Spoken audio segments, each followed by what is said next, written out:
சாந்தி 8/8/2026 காலை முரளி பாப் தாதா மதுபன். இனிமையான குழந்தைகளே, அமைதியாக இருப்பதற்கான சுபாவம் மிக நல்லது. சாந்த சுபாவம் உள்ளவர்கள் மிக இனிமையானவர்கள். வீணாக பேசுவதை விட பேசாமல் இருப்பதே நல்லது. கேள்வி: எந்த குழந்தைகளை அனைவரும் நேசிப்பார்கள்? தன்னை பாதுகாப்பாக வைத்திருப்பதற்கான சாதனம் எது?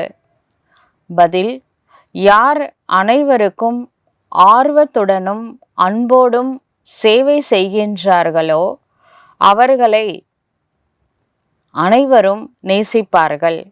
உங்களுக்கு ஒருபொழுதும் சேவையின் அகங்காரம் வரக்கூடாது. பாபாவிடமிருந்து கிடைத்துள்ள கஸ்தூரியை மற்றவர்களுக்கு கொடுக்க வேண்டும். அனைவருக்கும் சிவ பாபாவை நினைவுபடுத்த வேண்டும். இந்த நினைவு யாத்திரையின் மூலம்தான் நீங்கள் மிக மிக பாதுகாப்பாக இருப்பீர்கள். எவ்வளவு நினைவில் இருக்கின்றீர்களோ அவ்வளவு குஷியும் இருக்கும் மற்றும் நடத்தையும் மேனஸ் சீராக ஆகிவிடும். ஓம் சாந்தி. ஆன்மீக தந்தை அமர்ந்து ஆன்மீக குழந்தைகளுக்கு புரிய வைக்கின்றார். புரிய வைத்து எவ்வளவு புத்திசாலியாக ஆக்கிவிடுகின்றார். படிப்பும் கூட எளிமையானது இல்லையா? அது ஸ்தூலமான படிப்பு, இது சூக்ஷ்மமான படிப்பாகும். குழந்தைகளாகிய நீங்கள் அறிவீர்கள், இந்த படிப்பை சிவ பாபாவை தவிர வேறு யாராலும் கற்பிக்க முடியாது. பாபா வந்திருப்பதை பவித்திரமாக்கவும் படிப்பை சொல்லித்தரவும் தான். நோக்கம், குறிக்கோள் முன்னாலேயே உள்ளது. எனவே அத்தகைய தந்தையை நினைவு செய்து குஷியில் மெய்சிலிர்க்க வேண்டும். இதையும் குழந்தைகளாகிய நீங்கள் அறிவீர்கள். நாளுக்கு நாள் நாம் சாந்தியில்தான் செல்ல வேண்டும். சாந்தியோ அனைவருக்கும் மிகவும் பிடித்திருக்கின்றது. பெரிய மனிதர்கள் அதிகம் பேசுவது இல்லை. நீங்கள் மிக மிக பெரிய மனிதர்களாக ஆகின்றீர்கள். உண்மையில் மனிதர் என்று சொல்ல மாட்டார்கள். நீங்களோ தேவதையாக ஆகின்றீர்கள். தேவதைகள் மிக குறைவாக பேசுவார்கள். நீங்களும் தேவதை ஆக வேண்டும். ஆகவே சப்தத்திலிருந்து மாறி அமைதியில் இருப்பதற்கான அபியாசம் செய்யுங்கள். அமைதியில் இருப்பவர்களை பற்றி புரிந்து கொள்வார்கள். இவர்களுக்கு தங்கள் மீது கவனம் உள்ளது. அதனால நீங்கள் சாந்திதாம் செல்ல வேண்டும் என்றால் பேசுவதும் கூட மிக மெதுவாக பேச வேண்டும். மெதுவாக பேசி பேசி சாந்திதாமம் சென்று விட வேண்டும். எவ்வளவு நீங்கள் சாந்தியில் இருக்கின்றீர்களோ அந்த அளவிற்கு நீங்கள் சாந்தியை பரவ செய்கின்றீர்கள். நீங்கள் மிகுந்த சாந்தியில் இருக்க வேண்டும். சப்தமாக பேசுவது நன்றாக இருக்காது. கோபமும் அழகல்ல. குழந்தைகளிடம் எந்த ஒரு விகாரமும் இருக்கக்கூடாது. நாம் யாரோடும் சண்டை சச்சரவு செய்யாமல் இருக்கின்றோமா என்று பார்க்க வேண்டும். பாபா புரிய வைத்துள்ளார், தீயதை கேட்காதீர்கள், தீயதை பேசாதீர்கள். எந்த விஷயம் உங்களுக்கு பிடிக்கவில்லையோ அந்த கெட்ட விஷயங்களிலிருந்து விலகிவிட வேண்டும். அப்பொழுது இருவரின் வாயும் மூடியிருக்கும். ஒவ்வொரு விஷயத்திலும் தெய்வீக குணங்களை தாரணை செய்ய வேண்டும். யாராவது சப்தமாக பேசினால் சொல்லுங்கள், அமைதியாக இருங்கள் என்று. சப்தம் செய்ய வேண்டாம். நீங்கள் சாந்தியை ஸ்தாபனை செய்பவர்கள் என்பதை அறிவீர்கள். சத்தியுகத்தில் சாந்தி உள்ளது இல்லையா? மூலவதனத்திலோ சாந்தி இருக்கவே செய்கின்றது. நம்ம வீடு எப்படி இருக்கும்? ரொம்ப டீப் அதாவது ஸ்வீட் சைலன்ஸ் ஹோம் அப்படின்னு சொல்கிறோம். ஆழ்ந்த இனிமையான அமைதியின் நிறைஞ்சு இருக்கும். அதனால தான் மேலே போனால் நிம்மதின்னு சொல்கிறாங்க. அந்த சாந்தி அந்த இடமே சாந்தமாக இருக்கும். சரீரமே இல்லை எனும் பொழுது எப்படி பேசுவார்கள்? நம்ம எல்லாம் ஆத்மா புள்ளி புள்ளியாக இருப்போம். சரீரம் கிடையாது பரந்தாமத்தில். நம்ம எப்படி ஒருத்தவங்க கிட்ட பேசுவோம்? அங்கே நிருசங்கல்ப சமாதி அவஸ்தால ஆத்மா இருக்கும். எண்ணங்கள் கூட இல்லாத நிலை. டீப் ஸ்லீப்பில் நல்ல டீப்பாக தூங்கிட்டு இருக்கும் பொழுது கனவு கூட வராது. நம்ம உயிரோடு இருக்கிறோமா இல்லையானே நம்மளுக்கு தெரியாது. அந்த ஸ்டேஜ் தான் பரந்தாமத்தில் ஆத்மா இருக்கும். உறக்க நிலைன்னு சொல்லலாம். நீங்கள் சாந்தியை ஸ்தாபனை செய்வீர்கள் என்பதை அறிவீர்கள். சத்தியுகத்தில் சாந்தி இருக்கும், அங்கே சந்தோஷமும் இருக்கும். மூலவதனத்தில் சாந்தி தான், அங்கே சரீரம் கிடையாது. பாபா குழந்தைகளுக்கு ஸ்ரீமத்து நல்ல நல்ல பாயிண்ட்ஸாக புரிய வைக்கிறாரு. இனிமையான குழந்தைகளே, இப்பொழுது நீங்கள் உங்களது வீட்டிற்கு செல்ல வேண்டும். சப்தத்திலிருந்து அமைதி நிலைக்கு வர வேண்டும். பிறகு அமைதியில் சென்று விட வேண்டும். சப்த அப்படின்றது டாக்கி வேர்ல்டு, இங்கே பூலோகத்தில் இருக்கிறது. இங்கேருந்து மூவி வேர்ல்டு சூக்ஷ்ம உலகம், அங்கேருந்து சைலன்ஸ் வேர்ல்டு, நம்ம பரந்தாமத்துக்கு போயிடுவோம். யாரை சந்தித்தாலும் அவர்களுக்கு இதே செய்தியை சொல்ல வேண்டும். நீங்கள் எவ்வளவு அமைதியில் இருக்கின்றீர்களோ இவர்கள் ஏதோ ஈடுபாட்டில் மூழ்கி இருக்கின்றார்கள் என்று மற்றவர்கள் புரிந்து கொள்வார்கள். அமைதியாக இருப்பதற்கான சுபாவம் மிக நல்லது. அப்படிப்பட்டவர்கள் மிக இனிமையானவர்களாக இருப்பார்கள். தவறாக பேசுவதை விட பேசாமல் இருப்பதே நல்லது. நீங்கள் உண்மையிலும் உண்மையான இறை தூதுவர்கள் ஆவீர்கள். உங்களுக்கு அனைவரின் மீதும் கருணை இருக்க வேண்டும். இரக்கம் வைக்கும் குழந்தைகள் மிகுந்த அமைதியில் பாபாவின் நினைவில் இருப்பார்கள். செய்தி மட்டும் நாம் கொடுக்க வேண்டும். அதாவது எல்லையற்ற தந்தையை நினைவு செய்வீர்கள் என்றால் எல்லையற்ற சுகம் சாந்தி கிடைக்கும். லௌகீக தந்தையிடம் மிகுந்த செல்வம் உள்ளதென்றால் மிகுந்த ஆஸ்தி கிடைக்கும் இல்லையா? எல்லையற்ற தந்தையிடம் உலக ராஜ்ய பதவி உள்ளது. அந்த உலக ராஜ்ய பதவி ஒவ்வொரு 5000 ஆண்டுகளுக்கு பிறகு உங்களுக்கு கிடைக்கின்றது. குழந்தைகளாகிய நீங்கள் அனைவருக்கும் மிகுந்த ஆர்வத்தோடு சேவை செய்ய வேண்டும். ஒவ்வொருவரையும் சேவைக்கு தகுதி உள்ளவர்களாக ஆக்க வேண்டும். யார் மற்றவர்களுக்கு அன்போடு சேவை செய்கின்றார்களோ அவர்களை அனைவருமே நேசிப்பார்கள். ஒரு பொழுதும் சேவையின் அகங்காரம் வந்துவிடக்கூடாது. உங்களுக்கு பாபாவிடமிருந்து ஞானத்தின் கஸ்தூரி கிடைத்திருக்கின்றது. அதை மற்றவர்களுக்கு கொடுக்க வேண்டும். ஷிபாபா நினைவு இருக்கின்றதா என்று ஒருவர் மற்றவர்களுக்கு நினைவுபடுத்தி கொண்டே இருக்க வேண்டும். ஞானத்தினுடைய கஸ்தூரி அப்படிங்கிறது பாபாவுடைய நினைவு. நம்ம எவ்வளோ பாபாவை நினைக்கிறோமோ அந்த அளவு நம்மகிட்ட பியூர் வைப்ரேஷன், அதில் சர்வ குணங்களும் வெளிப்படும். இதில் குஷியும் இருக்கு. சரிங்களா? கஸ்தூரி மான்னு ஒன்று, அது எங்கே போனாலும் ஒரு ஸ்மெல், நல்ல ஸ்மெல் வருமா. எங்கே போனாலும் அந்த நல்ல ஸ்மெல் வருமா. அது தேடுமா அந்த ஸ்மெல் எங்கேருந்து வருது அப்படின்னு. கடைசியில் கஸ்தூரி மானோட வயிற்றுலேருந்து தான் அந்த கஸ்தூரி சுரக்குது. அதனால தான் அந்த நறுமணம் வருது அப்படின்றது அந்த மானுக்கு கூட தெரியல. அது போராடலாம் அந்த நறுமணம் வீசுமா. அது மாதிரி பாபாவுடைய நினைவு அந்த கஸ்தூரி நம்மளுக்குள்ளே இருந்துச்சுன்னா நாம் எங்கே போனாலும் நம்ம சந்தோஷமாக இருப்போம். எந்த மாதிரி சூழ்நிலை வந்தாலும், நம்மளுக்கு துக்கம் அசாந்தி கொடுக்குறவங்க இருந்தாலும் நம்ம மனசு சந்தோஷமாக இருக்கும். நம்ம போராடலாம் சந்தோஷம் இருக்கும். ஏன்னா இது எனக்குள்ளே இருந்து சுரக்கக்கூடிய கஸ்தூரி, ஆத்மாலேருந்து சுரக்கக்கூடியது. அப்போ எனக்கு அது பாருங்கள், அந்த கஸ்தூரிமான பேட் ஸ்மெல் வர இடத்துல போனால் கூட அதுக்கு கஸ்தூரியோட ஸ்மெல்லு தான் வரும். அது மாதிரி நம்ம வந்து சதா பாபா நினைவில் இருந்தோம்னா நம்ம எப்படிப்பட்ட இடத்துல இருந்தாலும் எந்த மாதிரியான சுச்சுவேஷனில் இருந்தாலும் நம்ம மனசு அமைதியாகவும் சந்தோஷமாகவும் இருக்கும். இதில் குஷி இருக்கு. நினைவுபடுத்துவதற்கு பாபாவுக்கு நம்ம நன்றி சொல்ல வேண்டும். நினைவு யாத்திரையின் மூலமாக குழந்தைகளாகி நீங்கள் மிக மிக பாதுகாப்பாக இருப்பீர்கள். எவ்வளவு நினைவில் இருக்கின்றீர்களோ அவ்வளவு குஷியும் இருக்கும். மேலும் நடத்தையும் சீராகும்.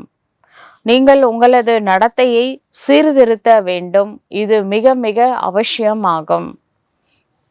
ஒவ்வொருவரும் தங்களின் மனதை கேட்டுக்கொள்ள வேண்டும். நமது சுபாவம் மிக மிக இனிமையானதாக உள்ளதா? ஒரு பொழுதும் யார் மீதும் கோபப்படாமல் இருக்கின்றோமா? யாராவது ஒரு பொழுதும் வெறுப்படையும் சூழ்நிலை இருக்கக்கூடாது. அந்த மாதிரி நாம முயற்சி செய்ய வேண்டும். ஏனென்றால் குழந்தைகளாகி நீங்கள் மிக உயர்ந்த சேவையில் இருக்கின்றீர்கள். நீங்கள் இந்த முழு உலகத்திற்கும் ஒளி கொடுக்க வேண்டும். நீங்கள் இந்த பூமியின் சைத்தன்யமான நட்சத்திரங்கள் ஆவீர்கள். நட்சத்திர தேவதை என்றும் சொல்லப்படுகின்றது. இப்பொழுது அந்த நட்சத்திரங்கள் உண்மையிலே தேவதை கிடையாது. கார்த்திகை பெண்கள் அப்படிலாம் சொல்றாங்களே, நட்சத்திர தேவதா அப்படின்றாங்க. அப்படிலாம் கிடையாது. நீங்களோ அதைவிட மிகப்பெரிய பலவான்கள். ஏனென்றால் நீங்கள் முழு உலகத்தையும் ஒளி பெற செய்கின்றீர்கள். நீங்கள் தாம் தேவதை ஆக போகின்றீர்கள். எப்படி மேலே நட்சத்திரங்களின் பிரகாசம் உள்ளது. சில நட்சத்திரங்கள் மிக பிரகாசமாக உள்ளன. சில நட்சத்திரங்கள் லேசான ஜொலிப்பு உடையதாக இருக்கின்றது. சில நட்சத்திரங்களின் ஜொலிப்பு மிகவும் குறைவாக இருக்கின்றது. குழந்தைகளாகி நீங்களும் யோக பலத்தினால் சம்பூர்ண பவித்திரமாக ஆகின்றீர்கள் என்றால் ஜொலிக்கின்றீர்கள். சம்பூர்ண பவித்திரமாயிட்டா ஆத்மா பிரைட் ஸ்டாரா மாறிடும். இப்பொழுது குழந்தைகளாகிய உங்களுக்கு அவினாஷி ஞான ரத்தினங்களின் லாட்டரி கிடைத்து கொண்டே இருக்கின்றது என்றால் எவ்வளவு குஷியோடு இருக்க வேண்டும். உள்ளுக்குள் குதூகலம் அடைந்து கொண்டே இருங்கள். உங்களுடைய இந்த பிறவி வைரம் போன்றதென பாடப்பட்டுள்ளது.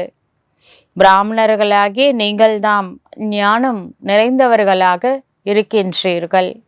ஆகவே உங்களுக்கு ஞானத்தின் குஷிதான் இருக்கின்றது. இந்த தேவதைகளை விடவும் நீங்கள் உயர்ந்தவர்கள் ஆவீர்கள். எனவே உங்கள் முகம் சதா குஷியினால மலர்ந்திருக்க வேண்டும். பாபா குழந்தைகளுக்கு ஆசீர்வாதம் செய்கின்றார். இனிமையான குழந்தைகளே, சதா சாந்த பவ, சிரஞ்சீவி பவ. அதாவது அநேக ஜென்மங்கள் சாந்தமாக சந்தோஷமாக வாழுங்கள். ஆசீர்வாதமோ பாபாவிடமிருந்து கிடைக்கின்றது. பிறகும் கூட ஒவ்வொருவரும் தனது புருஷார்த்தம் அவசியம் செய்ய வேண்டும். அதாவது நாம் சிரஞ்சீவியாக ஆவது எப்படி? பாபாவை நினைவு செய்வதன் மூலமாக நீங்கள் சிரஞ்சீவியாக ஆகிக்கொண்டே இருக்கின்றீர்கள். இந்த ஆசீர்வாதத்தை பாபா தருகின்றார். பிராமணர்களும் சொல்கின்றனர் ஆயுஷ்வான் பவ. பாபாவும் சொல்கின்றார், குழந்தைகளே சதா வாழ்ந்து கொண்டே இருங்கள். உங்களை அரை கல்பத்திற்கு காலன் விழுங்க மாட்டார். சத்தியுகத்துல மரணம் என்ற பெயரே இருக்காது. இங்கோ மனிதர்கள் சாவதற்கு பயப்படுகின்றனர் இல்லையா? நீங்களோ இறப்பதற்காகவே புருஷார்த்தம் செய்து கொண்டே இருக்கின்றீர்கள். நீங்கள் அறிவீர்கள், பாபாவை நினைவு செய்து செய்தே நாம் இந்த ஷரீரத்தை விட்டு நம்முடைய சிவ தந்தையிடம் சென்று விடுவோம். பிறகு ஸ்வர்கவாசியாக சத்தியுகத்துக்கு வருவோம். இப்பொழுது நீங்கள் மிக அன்பான பாபாவின் குழந்தைகளாக ஆகியிருக்கின்றீர்கள். ஆகவே நீங்களும் கூட பாபாவிற்கு சமமாக மிக இனிமையானவராக, மிக அன்பானவராக ஆக வேண்டும். பாபா கடிதங்களில் எழுதுகின்றார், இனிமேலும் இனிமையான, செல்லமான, தேடி கண்டுபிடிக்கப்பட்ட குழந்தைகளே, பாபா மிக இனிமையானவர் இல்லையா? நடைமுறையில் அனுபவம் செய்கின்றீர்கள். பாபா எவ்வளவு இனிமையானவர், எவ்வளவு அன்பானவர் என்று நம்மையும் அதுபோல ஆக்குகின்றார். இதையும் நீங்கள் அறிவீர்கள். நாம் எவ்வளவு இனிமையானவராக, எவ்வளவு அன்பானவராக இருந்தோம் என்று. நாம் தான் பூஜைக்குரிய நிலையிலிருந்து பூஜாரியாக ஆனோம் என்றால் தன்னையே பூஜித்து கொண்டிருந்தோம். இதுவும் மிக அற்புதமான, புரிந்து கொள்ளக்கூடிய விஷயமாகும். குழந்தைகளாகிய நீங்கள் அறிவீர்கள், அரை கல்பத்தின் நம்முடைய துக்கங்களை போக்குபவராக சிவ தந்தை இப்பொழுது வந்துவிட்டார். ஹரஹர மகாதேவா என சொல்கின்றனர். இப்பொழுது அவர் மகாதேவரா? மகாதேவ் அப்படின்றதுக்கு அர்த்தம் என்ன தெரியுமா? தேவோங்கா தேவ் மகாதேவ் அப்படின்னா தேவதைகளை உருவாக்கியவர் மகாதேவ். ஹரு அப்படின்னா அவரை நீக்கக்கூடியவர். எதை நீக்கிறாரு?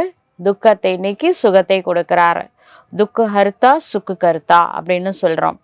துக்கத்தை பாபா சிவ தந்தை நீக்குகின்றார். துக்கத்தை போக்கி சுகத்தை கொடுக்கக்கூடியவர் ஆவார். அரை கல்பமாக நீங்கள் அதிகமான துக்கத்தை பார்த்து விட்டீர்கள். நீங்க படாத கஷ்டம் கிடையாது. உலகத்திலே அதிகமான துக்கத்தை பார்த்தது பிகேஸ் தான். 5 விகாரங்களின் நோய் மிக அதிகமாகிவிட்டது. இந்த நோய் அதிக துக்கத்தை கொடுத்திருக்கின்றது. அதனால பாபா சொல்றாரு, இனிமையான குழந்தைகளே, இந்த கர்மங்களின் கணக்கை இப்பொழுது சரி செய்யுங்கள். வியாபாரிகளும் கூட 12 மாதங்களுக்கான கணக்கு வைக்கின்றார்கள் இல்லையா? எல்லாரும் இந்த க்ளோசிங் பேலன்ஸ் மார்ச் 31 இருக்கும். ஏப்ரல் 1 ஆரம்பித்து மார்ச் 31 க்ளோஸ் பண்ணுவாங்க. Year ending. அதில் என்ன வரவு எவ்வளோ, செலவு எவ்வளோ அப்படின்றது வருஷத்துக்கு ஒரு முறை கவர்மெண்ட்டுக்கு சப்மிட் பண்ணுறாங்க. பாபா புரிய வைக்கின்றார், குழந்தைகளே, இப்பொழுது முழு சிருஷ்டியில பாருங்க எவ்வளோ குப்பைங்க இருக்கு. இது ஆக்சுவலாக நரகம்ங்க. அதனால தான் நரகத்தை சொர்க்கமாக ஆக்குவதற்காக சிவ தந்தை வர வேண்டியதாக இருக்கின்றது. பாபா மிகவும் அன்போடு வந்துள்ளார். அப்பொழுது குழந்தைகள் புரிந்து கொண்டிருக்கின்றனர், பாபா நமது சேவைக்காக வந்துள்ளார். இங்கே அமர்ந்தவரை அனைவருக்கும் சேவையாகி விடுகின்றது. முழு சிருஷ்டிக்குமான கல்யாண்காரி வல்லலோ ஒருவர். பாபாவுக்கு தெரியும், முழு உலகத்தின் ஆத்மாக்கள் அனைவருக்கும் நான் தான் ஆஸ்தி தருவதற்காக வருகின்றேன். எல்லையற்ற தந்தையின் பார்வை உலக ஆத்மாக்களின் பக்கம் செல்கின்றது. இங்கே அமர்ந்திருந்தாலும் பார்வை முழு உலகத்தின் மீது மற்றும் முழு உலகத்தின் மனிதர்கள் அனைவரின் மீதும் உள்ளது. ஏனென்றால் முழு உலகத்தையே முழு திருப்தி அடைய செய்ய வேண்டும். டிராமா பிளான் படி கல்பத்திற்கு முன்பு போலவே முழு உலக ஆத்மாக்களை பாபா திருப்தி செய்ய போகின்றார். பாபா அனைத்து குழந்தைகளையும் நினைவு செய்கின்றார். பார்வையோ அவர்கள் மீது செல்கின்றது இல்லையா? சங்கம யுகத்தில் தான் பாபா குழந்தைகளின் சேவையில் ஆஜராகி இருக்கின்றார். அவரோடு ஒப்பிடும் பொழுது யாராலும் அதுபோல சேவை செய்ய இயலாது. அவருடையது எல்லைக்கு அப்பாற்பட்ட சேவையாகும். குழந்தைகளாகிய நீங்களும் கூட எப்பொழுது அவரை போல சேவை செய்கின்றீர்களோ அப்பொழுதுதான் நீங்கள் பாபாவை எடுத்து காட்டுவீர்கள். சேவை செய்பவர்களுக்கு பலனும் மிக பெரியதாக கிடைக்கின்றது. நாம் ஸ்ரீமத் படி நடந்து முழு உலக மனிதர்களுக்கும் சுகம் கொடுக்கின்றோம் என்பதில் குழந்தைகளுக்கு நஷாவும் அதிகரிக்கின்றது. பாபா சொல்கின்றார், இனிமையான குழந்தைகளே, இப்பொழுது ஞான ரத்தினங்களால் நன்றாக தங்கள் பையை நிரப்பிக் கொள்ளுங்கள். தங்களது நேரத்தை வீணடிக்காதீர்கள். பாபாவின் நினைவில் நேரத்தை பயனுள்ளதாக ஆக்கிக் கொள்ளுங்கள். யார் நல்லபடியாக தாரணை செய்கின்றார்களோ அவர்களே பிறகு மற்றவர்களுக்கும் நல்ல சேவை அவசியம் செய்வார்கள். நேரத்தை வீணடிக்க மாட்டார்கள். குழந்தைகள் புருஷார்த்தம் செய்து அந்தர்முகி உள்நோக்கு முகம் உடையவர்களாக ஆக வேண்டும். உள்ளுக்குள்ள ஆத்மா இருக்கின்றது இல்லையா? ஆத்மாக்களாகிய நமக்கு பாபா புரிய வைத்து கொண்டே இருக்கின்றார் என்று நிச்சயம் செய்ய வேண்டும். ஆத்மா அபிமானி ஆகி இருப்பதுதான் உண்மையிலும் உண்மையான அந்தர்முகி ஆவது ஆகும். அந்தர்முகி, உண்மையான அந்தர்முகினா ஆத்மா அபிமானியாக இருக்கிறது, உள்நோக்கு முகமாக இருப்பது. உள்நோக்கு முகம்னா உள்ள என்ன இருக்கு? ஆத்மா இருக்கு. அதனால ஆத்மா உணர்வுல இருக்கிறது தான் அந்தர்முகி. ஆத்மா அனைத்தையும் பாபாவிடமிருந்து தான் நம்ம ஆத்மா உணர்வுல இருந்து சிவபாபா என்ன சொல்றாரு அதை நாம் கேட்க வேண்டும். பாபா அன்போடு அடிக்கடி புரிய வைக்கின்றார். தாய், தந்தை மற்றும் முக்கியமான பெரிய சகோதர சகோதரிகள் நல்ல சேவை செய்பவர்களிடம் கற்றுக்கொண்டே செல்லுங்கள். உள்ளுக்குள்ள இந்த நிச்சயம் இருக்க வேண்டும். நாம் நேரத்தை வீணடிக்க கூடாது. சரீர நிர்வாகமும் செய்ய வேண்டும். தன்னுடைய படைப்புகளையும் கவனிக்க வேண்டும். மோகம் மட்டும் வைக்கக்கூடாது.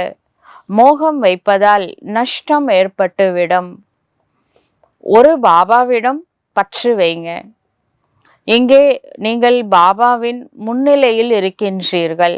ஆத்மாக்கள் மற்றும் பரமாத்மா முன்னால் உள்ளார். ஏனென்றால் இங்கே ஸ்வயம் சிவ தந்தை ஆத்மாக்களுக்கு படிப்பு சொல்லிக் கொடுக்கின்றார். அங்கே ஆத்மாக்களுக்கு பாடம் எடுக்கிறாங்க. இங்கே பரமாத்மா ஆத்மாக்களுக்கு பாடம் எடுக்கின்றார். இந்த அனைத்து விஷயங்களும் குழந்தைகளாகிய உங்களுக்கு ஆசைப்பட வேண்டும். லௌகீகத்தில் இந்த பசு இருக்குல்லையா, அது புல் கடகடன்னு சாப்பிட்றது. அப்புறம் தண்ணியில் உட்காந்து அப்படியே அந்த புல்லை எடுத்து அசை போடுது. அசை போட்டு அதை முழுங்குது, ஜீரணம் பண்ணுது. மாணவர்களின் புத்தியில் இன்னைக்கு என்ன கிளாஸ் எடுத்தாங்க அதை ரிவிஷன் பண்ணுறாங்க. குழந்தைங்க ஹோம்ஒர்க் பண்ணுறாங்க. அவங்க என்ன படித்தாங்களோ அதை ரிவிஷன் பண்ணுறாங்க.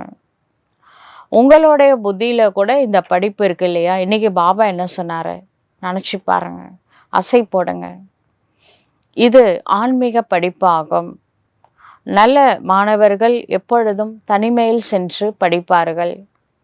மாணவர்கள் தங்களுக்குள் சந்தித்து கொள்கின்றனர் என்றால் படிப்பை பற்றி தான் உரையாடுவார்கள். இந்த எல்லைக்கு அப்பாற்பட்ட படிப்பிலோ இன்னும் அதிக குஷியில் மூழ்கிவிட வேண்டும்.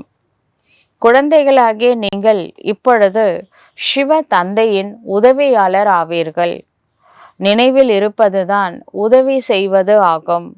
ஏனென்றால் நினைவு யாத்திரை என்றால் சாந்தி யாத்திரை ஆகும். அதனால ஒவ்வொருவரும் தங்களின் வீட்டை சொர்க்கமாக ஆக்குங்கள் என சொல்லப்படுகின்றது. ஒவ்வொருவரின் புத்தியிலும் அப்பா மற்றும் ஆஸ்தி நினைவில் இருக்கின்றது. தந்தையை நினைவு செய்வீர்கள் என்றால் ராஜ பதவி கிடைக்கும். வேறு எதுவும் செய்ய வேண்டிய அவசியம் இல்லை. வேற யாரையும் நினைக்கணும்னு அவசியம் இல்லை. அதுக்காக யார்கிட்டையும் பேசாமல் இருக்க வேணாம். உங்கள் கடமையை கண்டிப்பாக செய்யுங்க. எல்லார்கிட்டையும் அன்பா இருங்க. பற்று மட்டும் வைக்காம பார்த்துக்குவாங்க. மற்றபடி சிவபாபா நினைக்கணும். தன்னை ஆத்மா என்று உணர்ந்து சிவ தந்தையை நினைவு செய்ய வேண்டும். இப்பொழுது ராஜ்யம் உங்களுடையது ஆகும். குழந்தைகளாகிய நீங்கள் அனைவருக்கும் இதே செய்தியை கொடுத்து கொண்டே இருங்கள். தந்தையை நினைவு செய்தீர்கள் என்றால் ஸ்வர்க்கத்தின் ராஜ்யம் கிடைக்கும். நல்லது. இனிமேலும் இனிமையான குழந்தைகளுக்கு தாய் தந்தையாகிய பாப்பு தாதாவின் இதயபூர்வமான உயிருக்குயிரான பாபாவின் அன்பு நினைவுகள் மற்றும் காலை வணக்கம். ஆன்மீக குழந்தைகளுக்கு ஆன்மீக தந்தையின் நமஸ்காரம். ஆன்மீக தந்தைக்கு ஆன்மீக குழந்தைகளின் நமஸ்காரம். தாரணைக்கான முக்கிய சாரம். முதல் பாயிண்ட், பாபாவின் நினைவில் தனது நேரத்தை பயனுள்ளதாக்க வேண்டும். இந்த விலைமதிக்க முடியாத நேரத்தை எங்கேயாவது வீணடித்து விடக்கூடாது. புருஷார்த்தம் செய்து அந்தர்முகியாகி, அதாவது ஆத்ம அபிமானியாக ஆக வேண்டும். இரண்டாவது பாயிண்ட், இப்பொழுது நாம் தேவதைகளை விடவும் உயர்ந்த பிராமணர்கள். இப்பொழுது பாபாவிடமிருந்து அழியாத ஞான ரத்தினங்களின் லாட்டரி கிடைத்துள்ளது. ஞானம் நிறைந்தவராக ஆகியிருக்கின்றீர்கள் என்றால் முகம் சதா குஷியில் மலர்ந்திருக்க வேண்டும். உள்ளுக்குள் குஷியில் குதூகலித்திருக்க வேண்டும். வரதானம், மனதின் மகாதானத்தின் மூலம் ஒவ்வொரு சங்கல்பத்தின் வெற்றியையும் பெறக்கூடிய மாஸ்டர் சர்வ சக்திமான் ஆகுக. மனதின் மூலம் சக்திகளை தானம் செய்யக்கூடிய குழந்தைகளுக்கு மாஸ்டர் சர்வ சக்திமான் என்ற வரதானம் கிடைத்து விடுகின்றது.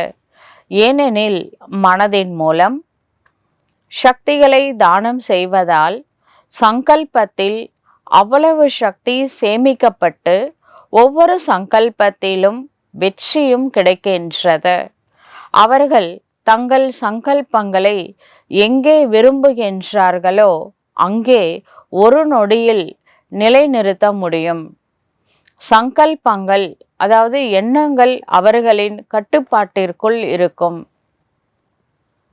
அவர்கள் தங்கள் சங்கல்பங்களை வென்றவர்கள் என்பதால் சஞ்சலமான சங்கல்பம் உள்ளவர்களையும் கூட சிறிது நேரத்திற்கு அசையாதவராக, அதாவது அமைதியானவராக மாற்ற முடியும்.